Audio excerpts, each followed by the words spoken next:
प्रदेश की लड़ाई, अगर ये मैसेज दलित छिटका ओबीसी छिटका कांग्रेस से ये मैसेज पेनिट्रेट नहीं होगा उत्तर प्रदेश में, ऐसा दो लोगों का मानना है, तो उत्तर प्रदेश में आपकी भी लड़ाई जो है वो खासी मुश्किल है। 69,000 शिक्षक भर्ती घोटाले के बाद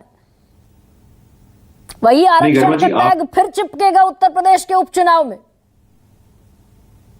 नहीं गरिमा जी, आज आप बहुत ही एक संवेदनशील और सेंसिटिव मुद्दे पे आज चर्चा कर रही हैं और आप प्रयास करती हैं, लेकिन एक बात हमें समझने की आवश्यकता है। जो पूरे चुनाव में कुमारी शैलजा जी का प्रकरण रहा, उसके क्या लेसन है। अभी उदयवीर जी ने भी एक बात बहुत अच्छी कही, जो मैं उनकी बातों को सुन रहा था, कि नेता के साथ व्यवहार कैसा होता है ये उसका समाज देखता है। और दलित समाज ने कांग्रेस पार्टी को डिजर्ट किया है कि नहीं किया है, ये तो संजय जी बेहतर बता पाएंगे, लेकिन जो व्यवहार है और जो विचार है कांग्रेस पार्टी का, ये निश्चित रूप से बहुत ही चिंताजनक है। गरिमा जी, कुछ दिनों पहले राहुल गांधी जी ने एक ट्वीट किया था, एक पोस्ट किया था कि वो एक दलित परिवार के साथ भोजन करने गए थे और उन्होंने उसको ऐसा बखान किया कि उन्होंने बहुत बड़ा एहसान किया है। गरिमा जी, साथ बैठ करके भोजन करने की संघर्ष 100 वर्ष पुरानी है।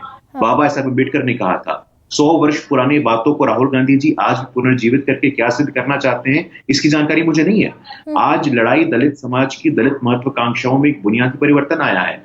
आज लड़ाई सहभोज की नहीं है, सह स्नान की नहीं है, सत्ता में भागीदारी की है।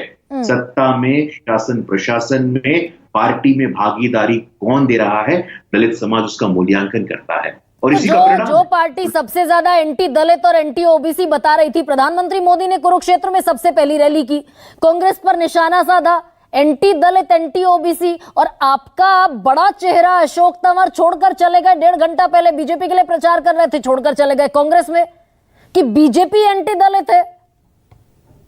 गरिमा जी, अब पुनः जवाहरलाल नेहरू जी का वो पत्र 1961 का, जहां वो मुख्यमंत्रियों को लिखते हैं कि मैं आरक्षण का घोर विरोधी हूं। मैं पुनः आपको स्मरण कराऊं 1990 में राजीव गांधी जी का भाषण, जब वो सदन के पटल पे कहते कि मंडल कमीशन की सिफारिशों को लागू नहीं होने दूंगा।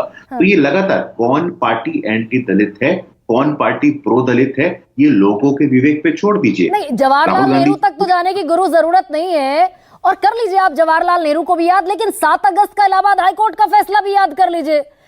इलाहाबाद हाईकोर्ट ने साफ कह दिया कि भाई 27% जो ओबीसी को आरक्षण मिलना था वो मिला मात्र 3.86%। जो 16% मिलना था दलितों को, 21% मिलना था, वो में रह गया 16%। 19,000 शिक्षकों का ये घोटाला, ये तो सीधे सीधे आपके माथे पर है।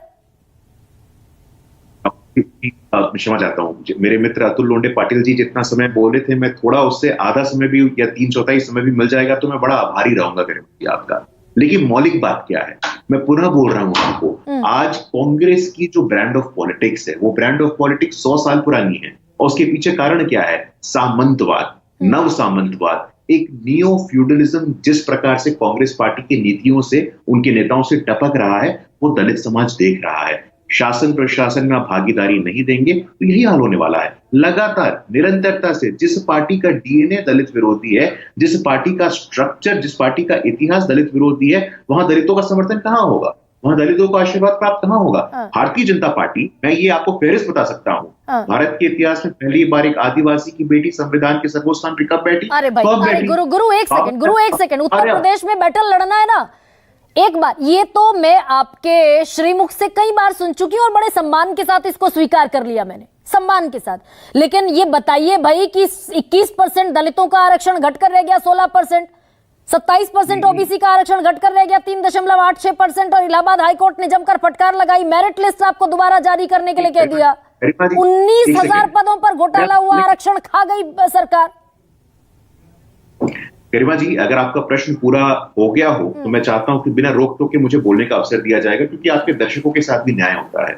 कोई भी एक पोस्ट से, एक नौकरी से आरक्षण का प्रारूप तय नहीं होता है, आरक्षण का स्वरूप नहीं तय होता है। अगर एक भर्ती में आरक्षण का फॉलो नहीं हुआ और हाईकोर्ट ने कुछ कह दिया तो संपूर्ण आरक्षण समाप्त हो गया, ऐसा नहीं होता है। इसी उत्तर प्रदेश में, अरे आप पहले बोलने का मौका दीजिए गरिमा जी, आप तो मैं शांत हो जाता हूं। मैं शांत हो जाता हूँ गरिमा जी, आपको पहली बार उत्तर प्रदेश के इतिहास में 3 दलित समाज की महिलाएं मंत्री बनती हैं, तो उससे कोई मतलब नहीं है। विजय लक्ष्मी हो, गुलाब देवी हो, बेबी रानी मौर्य हो, कोई मतलब नहीं है। पहली बार उत्तर प्रदेश का व्यक्ति ब्रिजलाल एक parliamentary standing committee on home affairs का अध्यक्ष बनता है, उससे कोई मतलब नहीं है। असीम अरुण हो, ब्रिजलाल हो, पहली बार दलितों को इतना सम्मान और सशक्तिकरण हो रहा है, उससे कोई मतलब नहीं है। लेकिन तो एक नौकरी में सीटों पर क्यों आ गए गुरु? गरिमा जी, राजस्थान में न जाने कितने पेपर घोटाले हुए, उससे आरक्षण का स्वरूप नहीं बदला। लेकिन एक नौकरी के एक भर्ती में आरक्षण संबंधित कुछ हो गया तो पूरे आरक्षण का स्वरूप बदल गया। इस प्रकार से भ्रम फैलाना ठीक नहीं है, इस प्रकार से भ्रांति फैलाना ठीक नहीं है। जिस पार्टी ने बाबा साहेब अंबेडकर को अपमानित किया, जिस पार्टी ने बाबू जगजीवन राम को अपमानित किया, जिस पार्टी ने सीताराम केसरी को अपमानित किया, जिस पार्टी ने आज कुमारी शैलजा जी को अपमानित किया, वो पार्टी दलित ओबीसी की क्या ही हकमारी करेगी? सिर्फ ये भारत की जनता। लेकिन गुरु एक सेकंड डॉक्टर गुरु, इतने संभ्रांत प्रवक्ता होकर आप मुझे कह रहे हैं कि एक इशू को मैं मुद्दा ना बनाऊं। 69,000 शिक्षक और कितने साल से लाठी खा रहे हैं, डंडे खा रहे हैं वो उत्तर प्रदेश में तकरीबन 4-4.5 साल से। और इलाहाबाद हाईकोर्ट ने आपको ये तमाचा जो जड़ा कि भाई आप सारा आरक्षण जो है ना, आपने 1984 का, 81 का ना 1994 का, आपने किसी आरक्षण के नियम को नहीं माना, तो भाई इसी टैग के साथ जाना पड़ेगा उत्तर प्रदेश के चुनावों में। गुरु गरिमा जी, आपको जो मुद्दा चुनना है आप उसके लिए स्वतंत्र हैं, लेकिन मुझे लगता है कि हाईकोर्ट ने तमाचा क्या जड़ा, हाईकोर्ट या सुप्रीम कोर्ट ने माफी किससे मांगी तो तमाचा किसको जड़ा था, इस प्रकार से शब्दों से हमें बचने की आवश्यकता है। आप भारतीय जनता पार्टी या भारतीय जनता पार्टी के प्रति ऐसे शब्दों का उपयोग करने के लिए स्वतंत्र है, लेकिन उत्तर प्रदेश की जनता ने 2014 के चुनाव हो, 2017 के चुनाव हो, 2022 के चुनाव हो, आखिरकार निरंतरता से भारतीय जनता पार्टी का समर्थन क्यों कर रही है? क्योंकि आज भी संजय जी का सर्वे ये सिद्ध करता है कि उत्तर प्रदेश में अन्य पिछड़ा वर्ग हो, अति पिछड़ा वर्ग हो, अनुसूचित जाति हो, संपूर्ण समाज का आशीर्वाद भारतीय जनता पार्टी को इसलिए मिल रहा है क्योंकि शासन में, प्रशासन में, सरकारी व्यवस्था में भागीदारी और सम्मान मिल रहा है। अच्छा, राहुल गांधी जी की तरह छोटा सा सवाल गुरु, बहुत छोटा सा, मैं अपनी बात को तो पूरा करूंगा। अगर इतनी सारी चीजें हैं तो 33 पर आने की कोई खास वजह?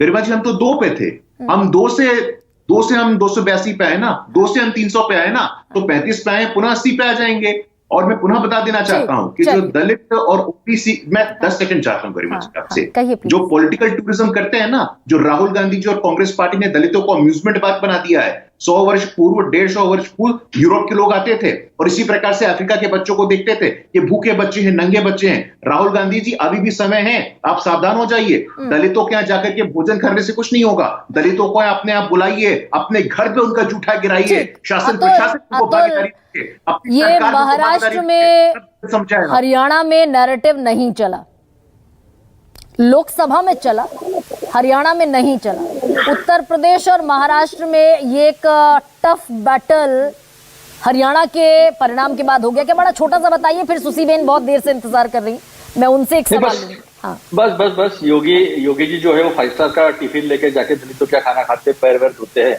वो टूरिज्म है सही मायने में। यहाँ तो राहुल जी गए, कुछ सब्जी बनाए और खुद आए हैं। फ्यूडल लॉर्ड्स के साथ कौन रहा है? फ्यूडल लॉर्ड्स की पार्टी ही बीजेपी है, ये सारी दुनिया को पता है। लेकिन महाराष्ट्र की जहां तक बात है, महाराष्ट्र को सब पता है डॉक्टर बाबा साहब अम्बेडकर के साथ क्या न्याय हुआ और किसने अन्याय किया। इन्होंने तो घुसने भी नहीं दिया रहता। हमने तो बैरिस्टर जयकर का इस्तीफा लेकर बाबा साहब अम्बेडकर आए, वहां पर कॉन्स्टिट्यूशन असेंबली में बने मसूदा समिति के अध्यक्ष, और पूरा संविधान देश को जो है उन्होंने दिया है। और उन्होंने हिंदू कोड बिल के खिलाफ उन्होंने इस्तीफा दिया था कि कुछ हमारे बीच में आरएसएस के कुछ बुर्गे घुसे हुए थे जिन्होंने हिंदू कोड बिल पास होने नहीं दिया, जो जवाहरलाल नेहरू जी ने 1955 तक पूरा पास कर लिया है। तो किसके लिए किया और किसने इस देश में जातिवाद 5000 साल तक कौन सी विचारधारा ने फैलाया, उसके साथ जो दुर्भाग्यपूर्ण बात है कि गुरु पासवान जैसे लोग बैठे और उनका समर्थन करने की कोशिश करके वही मनुस्मृति लादने की जो कवायद है उसे फिर से रखने की कोशिश कर। लेकिन जहां तक महाराष्ट्र है, छत्रपति शिवाजी महाराज और शाहू फुले अम्बेडकर के विचारों का महाराष्ट्र है, ये किसी भी तरह के झूठे भाषण और झूठे नरेटिव में फंसने वाला नहीं है। ना फंसा था, ना 2014 में फंसा था, ना जो 2019 में फंसा था, और अभी भी देरी से आ रही हूँ आपके पास। मुझे ये बताइए मैम, हाँ ठीक है गुरु, एक सेकंड आगे बढ़ने दीजिए मुझे।